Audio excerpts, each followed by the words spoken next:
석파천은 그녀의 옷깃이 나풀거리고 자세가 아름다운데 정신이 팔렸다. 그는 지금까지 살아오는 동안 이처럼 아름다운 여인을 본 적이 없어서 그녀의 도법을 보지 않고 멍하니 그녀의 멋들어진 자태를 바라보고 있었다. 그는 그녀가 펼치는 도법의 순서에 전혀 신경을 쓰지 않았던 것이었다.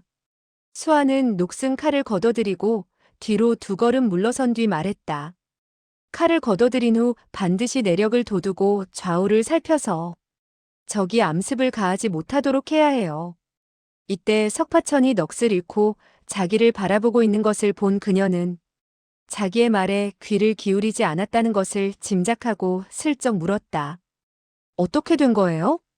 저의 그 일초가 좋아요? 좋지 않아요? 석파천은 더듬거렸다. 그건. 수아는 짐짓 화를 내며 말했다. 알았어요. 오라버니는 금오파의 큰 제자가 되더니 저의 아무짝에도 쓸모없는 초식은 안중에도 두지 않고 있군요. 석파천은 당황했다. 미안하게 됐소. 나는 당신이 너무나 예뻐서 도법을 구경하는 것을 잊어버렸소. 수아소저, 어디 한번 다시 펼쳐보시오. 수아는 일부러 앙칼지게 말했다. 펼치지 않겠어요. 왜 또 수아소저라고 부르는 거예요? 석파천은 자기의 손바닥으로 이마를 툭 치며 말했다. 이것 정말 자꾸 까먹기만 하는군. 수아, 다시 한번 펼쳐 보여주시오. 수아는 미소 지으며 말했다. 좋아요. 다시 한번 펼치겠어요.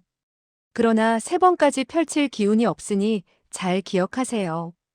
그녀는 자세를 가다듬고 칼을 옆으로 밀면서 왼쪽으로 날았고 오른쪽을 찌르는 것처럼 하면서 위로 쳐내어 아래로 내려찍고 칼을 안을 듯 하면서 1초를 다 펼쳤다. 이번에 석파천은 정신을 가다듬고 그녀의 손놀림과 보법 그리고 칼이 휘둘러진 위치를 일일이 기억했다.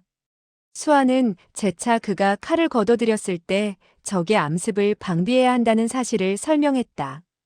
그는 녹슨 칼을 받아 수아가 펼친 대로 해보였다. 수아는 그가 정확하게 배운 것을 보고 속으로 매우 기뻐했다. 오라버니 정말 훌륭해요. 정말 총명해요. 이 일초의 도법은 방고측격이란 것인데 칼날이 이르는 곳에다가 내력을 쏟아내야 해요. 석파천은 침이 마르도록 칭찬했다. 이 일초는 정말 훌륭하오. 갑자기 왼쪽으로 뻗쳤다가 갑자기 오른쪽으로 뻗치는가 하면 위로 뻗쳤다가 아래로 떨어지니 적이 반격할래야 반격할 수가 없겠소. 수아는 빙그레 웃으며 말했다. 이 일초의 오묘한 점은 사람을 용서하는 데 있어요. 일단 무공을 겨루게 되었을 때 쌍방이 위태롭게 되고 패하게 되면 죽거나 상처를 입게 되는 것이 상례예요. 그녀는 빤히 석파천을 바라보며 다시 말을 이었다. 오라버니가 상대방보다 실력이 많이 뒤진다면 어쩔 수 없지만 상대방과 실력이 비슷할 때면 막상막하로 싸울 수가 있을 거예요. 이때 이 일초 방고측격은 자기 몸을 보호하고 상대방에게 상처도 입히지 않는 수법이에요. 석파천은 그녀가 나무에 기댄 채 매우 힘겨워하는 것을 보고 말했다. 피곤한가 보오. 앉아서 쉬도록 하시오.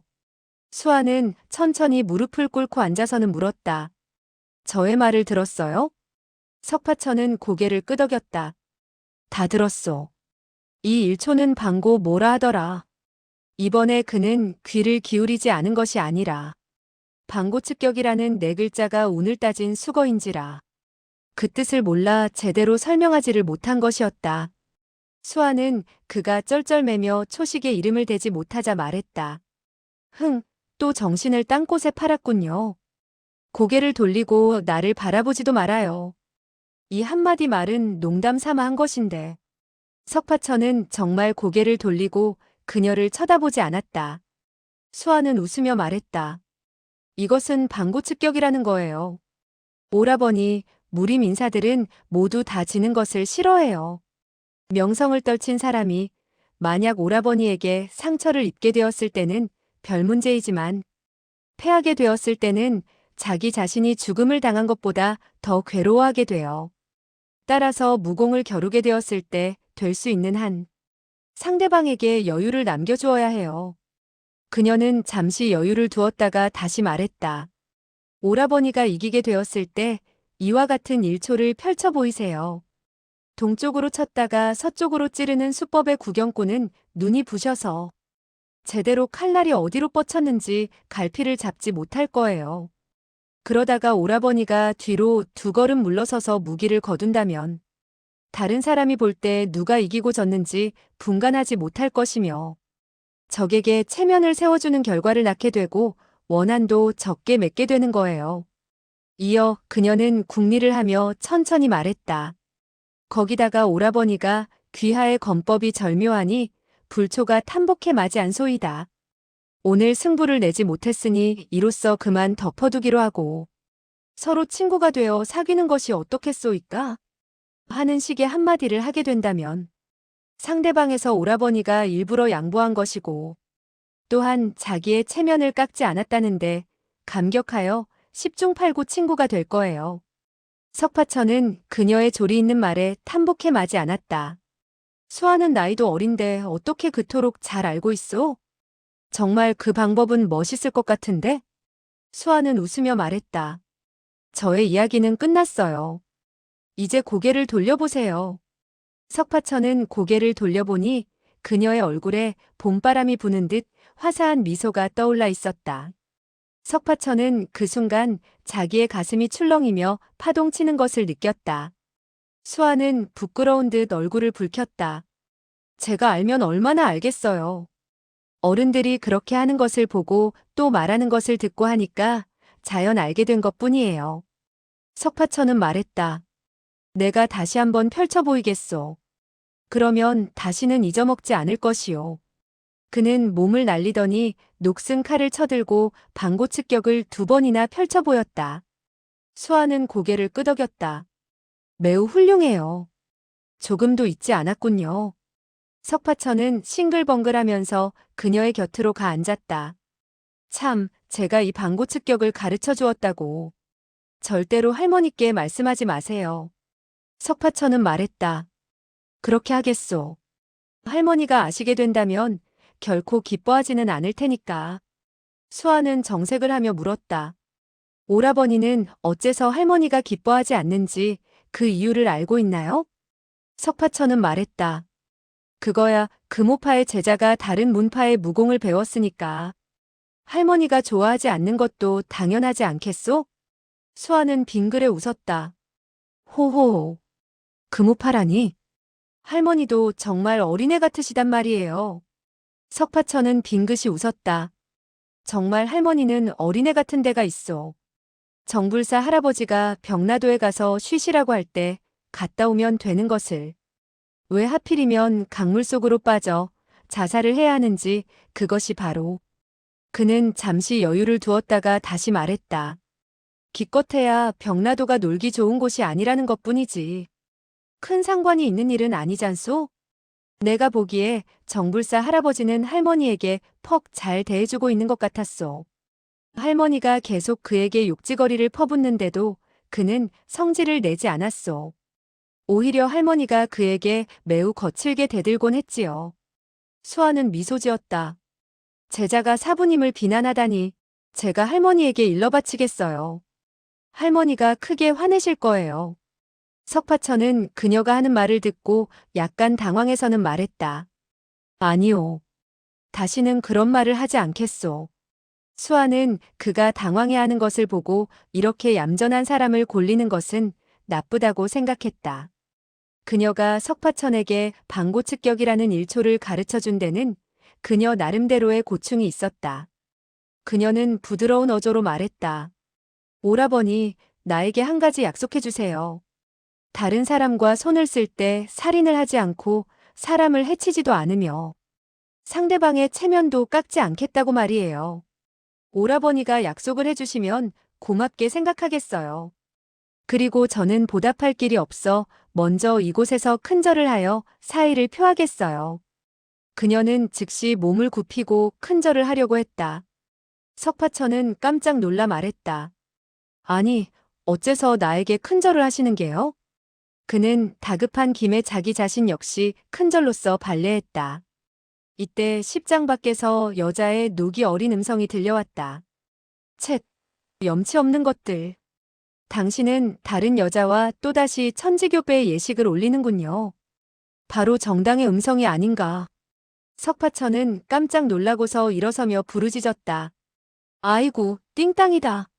아니나 다를까 정당이 숲 저쪽에서 이쪽으로 달려오고 있었고 그녀의 뒤로 정불삼이 따르고 있었다. 석파천은 두 사람을 발견하자 그만 혼비백산하고 말았다. 재빨리 그는 허리를 굽히고 수아를 팔에 안고서 꽁지가 빠져라 하고 달아났다. 정불삼의 신법은 번개같이 빨랐다. 몇 번 몸을 날리지 않아 이미 석파천을 추월해 그의 앞길을 가로막았다. 석파천은 어이쿠 하는 비명을 지르면서 비스듬히 왼쪽으로 몸을 날렸다.